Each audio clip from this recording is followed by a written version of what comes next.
Chapter 10, continuing to talk about chemical bonding. We're going to talk about shapes of molecules and then also two more advanced theories, valence bond theory and molecular orbital theory, that describe bonding. So section 10.1 is talking about artificial sweeteners, and that has to do with the usefulness of them. It has to do with the molecular shape, fooling our tongue into thinking it's sugar. And I'm not going to test you on this, but I'm going to cover it because I think it's interesting, right? So, here I could say I did this on purpose as an illustration. Oh, this is my Diet Dr. Pepper. It has, what has it got in it? Aspartame. Yeah, artificial sweetener, right? Because otherwise it would be nasty. How does an artificial sweetener work? Why does it taste sweet and not give you any calories? Calories and taste are independent properties. They're not linked to each other. So you can have sweet taste without calories. The calorie content of a food has to do with how much energy is released when your body metabolizes it. So if you take sugar like sucralose, your body metabolizes it by reacting it with oxygen, and it turns it into carbon dioxide and water. The heat of that reaction is minus 5,644 kilojoules per mole of sugar. Okay, so that's a lot of energy. The taste of it depends on the shape of the molecule and how the charge is distributed on the molecule. And that will interact with cells on your tongue, and your brain interprets that as a sweet taste. So artificial sweeteners taste sweet because they're going to fit into the same receptors on your tongue. They're going to fool your tongue. Your brain says, oh, this is sweet. I like this. But you swallow that, and your body tries to metabolize it, and it really can't.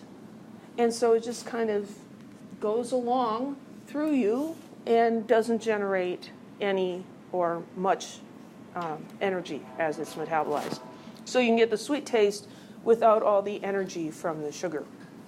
Anybody have any questions about artificial sweeteners? Yeah. Why are artificial sweeteners bad for you? Why are they bad for you?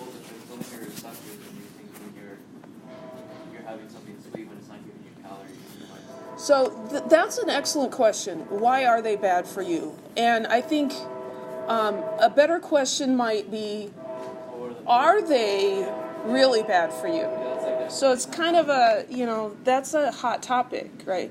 So some people say, well, they're bad for you because your brain is telling your body that energy is coming. And so they say, well, that's going to cause you to crave sweets and going to cause you to eat more. And they've done studies, and they found that people that drink diet soda tend to weigh more than people who don't. Well, the thing with studies in humans is there's all these variables you can't control. Because maybe it's the people who are already heavy that are trying to lose weight or not get heavier that are drinking the diet soda, and the people with real high metabolism that are drinking the sugar soda, doesn't matter. So, there's all these variables you can't control. So that one's kind of, leave that up to the health professionals or dietitians or something. Some of the artificial sweeteners, like aspartame, when it is metabolized, it does break down into, it gives off methanol. Methanol is toxic.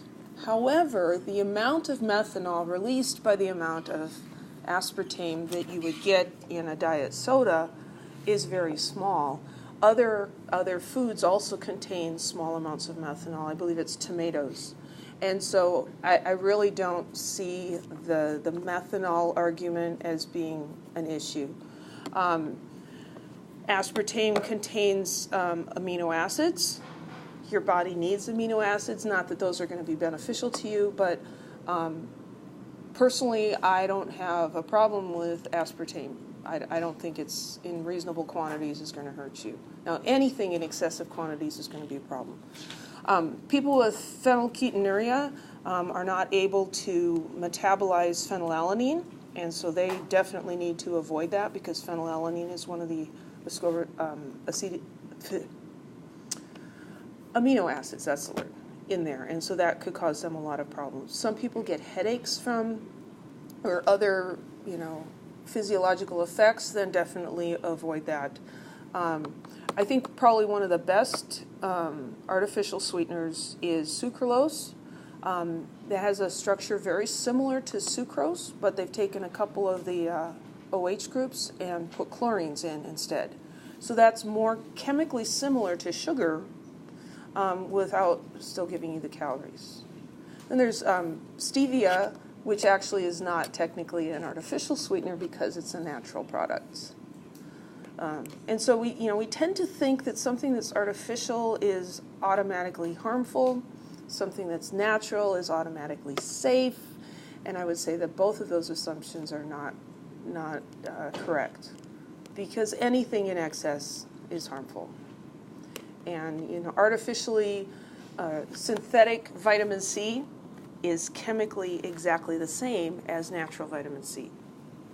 So there's subtleties in there, but I think with something like artificial sweeteners, I mean, you kind of have to make up your own mind, and just remember that not everything you read on the internet is true. That's a quote attributed to Abraham Lincoln, right? Right, yeah. Any other questions?